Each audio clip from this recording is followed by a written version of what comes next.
सन 1912 Italy.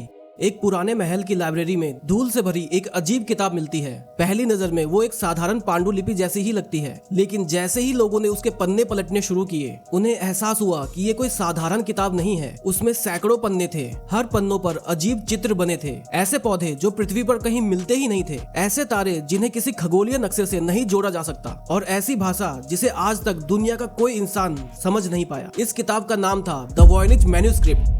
लगभग 600 साल पुरानी ये किताब आज भी दुनिया की सबसे रहस्यमयी किताब मानी जाती है। लेकिन सबसे बड़ा सवाल ये नहीं है कि इसमें लिखा क्या है, असल सवाल ये है कि इसे किसने लिखा था और क्यों। कार्बन डेटिंग के अनुसार यह किताब 1404 से 1438 के बीच लिखी गई थी, यानी यूरोप के मध्यकाल में। लेकिन उस समय इतनी जटिल इलस्ट्रेशन और इतनी व्यवस्थित अननोन लैंग्वेज बनाना लगभग असंभव माना जाता था। किताब में लगभग 240 पन्ने थे। हालांकि वैज्ञानिकों का मानना है कि इसके कई पन्ने सदियों पहले गायब हो चुके हैं। पूरी किताब एक ही तरह की लिखावट में लिखी गई है, मतलब संभावना है कि इसे किसी एक ही व्यक्ति ने लिखा होगा, या कम से कम एक ही शैली में तैयार किया गया होगा। लेकिन समस्या वहीं से शुरू होती है, क्योंकि इसमें इस्तेमाल की गई भाषा दुनिया के किसी भी ज्ञात भाषा से मेल नहीं खाती। ना लैटिन, ना ग्रीक, ना अरेबिक, ना संस्कृत, कुछ भी नहीं। पहले 100 वर्षों में दुनिया के सबसे बेहतरीन लिंग्विस्टिक, क्रिप्टोग्राफर्स, हिस्टोरियंस और कंप्यूटर साइंटिस्ट्स इसे पढ़ने की कोशिश कर चुके हैं। सेकेंड वर्ल्ड वॉर के दौरान जिन लोगों ने नाजी कोड डिकोड किया था, उन्होंने भी इस किताब को समझने की कोशिश की, लेकिन वो भी नाकाम रहे। फिर आर्टिफिशियल इंटेलिजेंस आया। रिसर्चर्स ने मशीन लर्निंग मॉडल्स और पैटर्न एनालिसिस को इस्तेमाल किया, लेकिन एआई भी इस भाषा की ट्रू मीनिंग नहीं निकाल सकी। तो क्या ये बिना मतलब के लिखे गए रैंडम सिंबल्स है? यही बात इसे और रहस्यमयी बनाती है, क्योंकि स्टैटिस्टिकल एनालिसिस बताता है कि ये भाषा बिल्कुल एक असली भाषा की तरह व्यवहार करती है। कुछ शब्द बार बार आते हैं,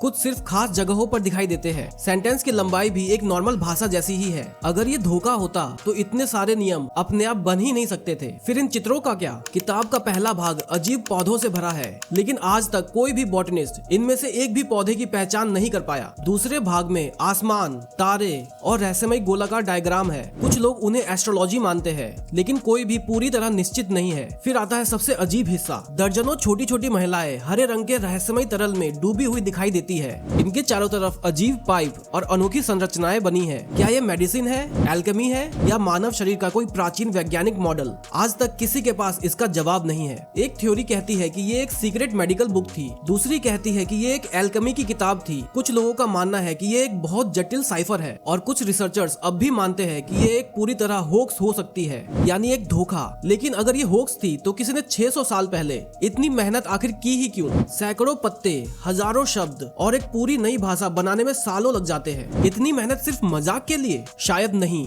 आज वॉयनिच मैन्यूस्क्रिप्ट येल यूनिवर्सिटी की बैनेक रेयर बुक लाइब्रेरी में सुरक्षित रखी है। दुनिया भर के रिसर्चर्स आज भी इसे पढ़ने की कोशिश करते हैं। शायद एक दिन कोई एआई या कोई नया मैथमेटिकल मॉडल इसका रहस्य सुलझा दे, या हो सकता है कि ये किताब हमेशा के लिए एक अनसुलझी पहेली बन के रह जाए। क्योंकि कभी कभी सबसे बड़ा रहस्य उसमें नहीं होता जो हमें पता है, सबसे बड़ा रहस्य उसमें होता है जिसे समझने की हमारी क्षमता अभी डेवलप ही नहीं हुई।